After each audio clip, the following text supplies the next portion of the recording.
பயணத்தில் மறக்க முடியாத ஒரு முகம் திரு மன்சூர் அலிகான் அவர்கள். அவரை இங்கே பேச அழைக்கிறோம்.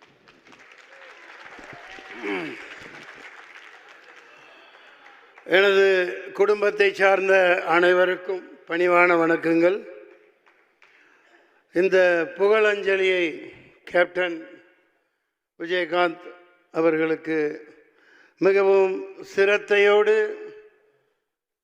நடத்தி கொண்டிருக்கும் தென்னிந்திய நடிகர் சங்கத்தினருக்கும் அனைத்து உறுப்பினர்களுக்கும் தலைவர் நாசர் அவர்கள், செயலாளர் விஷால், பொருளாளர் கார்த்திக் மற்றும் பூச்சி முருகன் ஐயா, அனைத்து பொறுப்பாளர்களுக்கும் பணிவான வணக்கங்கள்.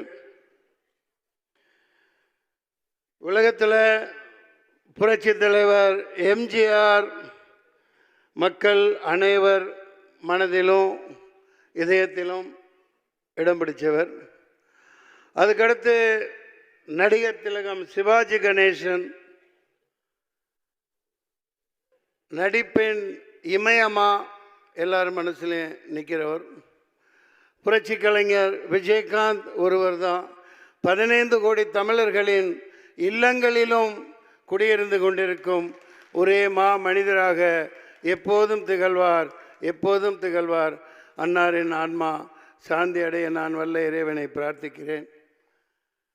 நாங்கள் 4-5 வருஷம் முன்னாடியே நான்லாம் செத்து போயிட்டோம். எப்போ அண்ணன் கேப்டன் உடல்நிலை மிகவும் மோசமாகி அது என்ன ட்ரீட்மெண்ட்டு என்ன ஏது எங்களுக்கு சொல்லப்படலை. அதில் பல மன வருத்தங்கள் இருக்குது. அது இங்கே பேசுகிறதுக்கு உண்டு பயன் இல்லை. என்னால் தாங்க முடியல, அதெல்லாம் பார்க்க முடியல. அந்த மாமனிதருக்கு எத்தனை சோதனைகள் வந்ததுன்னு. நான் ஆர்கே செல்லமணி அவர்கள் நல்ல ஒரு இதை சொல்லிட்டு போனாங்க.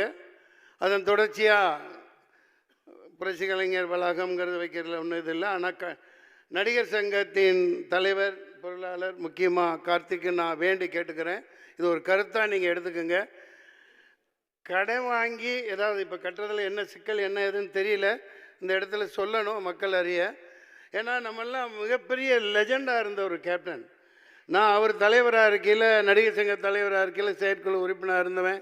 அந்த பத்திரத்தையெல்லாம் வாங்கி காமிச்சு, அந்த அங்கே இது இருக்கும், அங்கே அது என்ன அந்த படம் பார்க்குற இடம் தேட்டர், அங்கே வச்சு செயற்குழு நடந்துகிட்டு இருக்கையில் அதெல்லாம் காமிச்சு எவ்வளோ ஈடுபாடாக எப்போவும் சிரிச்சுக்கிட்டே இருப்பாங்க. கடன் வாங்கி கட்டாமல் அதை அவர் பாதையில் மொய் விருந்து மாதிரி எப்படி ஒரு படத்தில் பண்ணியிருப்பாங்க, அந்த மாதிரி மொய் விருந்து வச்சு எந்த செலவும் பண்ண வேணாம், 5 பைசா நடிகர் சங்க செலவு பண்ண வேணாம். எல்லா நடிகர்களும் அந்த வளாகத்தை சுத்தப்படுத்தி அந்த புதர்களெல்லாம் அப்புறப்படுத்திட்டு சாமியானா போட்டு, இந்த பக்கம் சைவ உணவு அந்த பக்கம் அசைவம் போட்டு மொய் விருந்து வச்சு பாக்கு அட்டையில் வெத்தலை பாக்கு வச்சு எல்லா நடிகர்களுக்கும் கூப்பிடுவோம். அவங்க 10 கோடி 5 கோடி எவ்வளோ யார் என்ன தர்றாங்களோ டிடியோ செக்கோ வச்சுட்டு போட்டோம். பாருங்கள், மிகுந்த வரவேற்பு இருக்குது. என்னை தப்பாக எடுத்துக்க வேணாம். அவங்க கேப்டன் அழகாக இலைக்கு கீழே தாலியை வச்சுருப்பாங்க. அதே பாணியில் அது வேறு ஃபார்மேட்லேயும் பண்ணிக்கலாம், ஒன்றும் தப்பு இல்லை. எல்லாத்தையும் கூப்பிட்டு, ஏண்டா எவனோ இங்கே தமிழ்நாட்டில் ஆட்டை போட்டு என்னதையும் பில்டிங் கட்டுறான். 40 பில்டிங் கட்டுறான், 40 மாடி கட்டுறான், 50 மாடி கட்டுறான். இப்போ நம்ம கண்ணு முன்னாடி கூளை கும்பிடு போட்டவன் 20 வருஷத்துக்கு முன்னாடி என்கிட்ட அசிஸ்டண்ட்டாக இருந்தவன் பெரிய பில்டராக இருக்கான். நம்ம அதே இடத்துல இருந்துகிட்ருக்கோம். இப்போ கேப்டன்லாம் நடிகர் சங்கம்னா ஒரு இராணுவ பலத்தோடு இருந்துச்சு, இராணுவ பலத்தோடு இருந்துச்சு. சாதாரணமாக இருந்தார். எல்லா ஆட்சியாளர்கள்லாம் பயந்தாங்க. இல்லாட்டி ஒரு ராமேஸ்வர போராட்டம் ட்ரெயின் ஃபுல்லாக ரொப்பிக்கிட்டு அங்கே போய் நடத்தி காமிச்சிருக்க முடியாது. நெய்வேலி போராட்டம் இங்கே குறிப்பிட்டாங்க பேசினவங்க. நம்ம அதுக்காக நம்ம 2 கொம்பு வச்சுக்கிட்டு இருக்கணும்னு அவசியம் இல்லை. கதாநாயகர்கள் விஷால் உங்களுக்கு சக்தி இருக்குது, நாசர் சார் உங்களுக்கு சக்தி இருக்கு.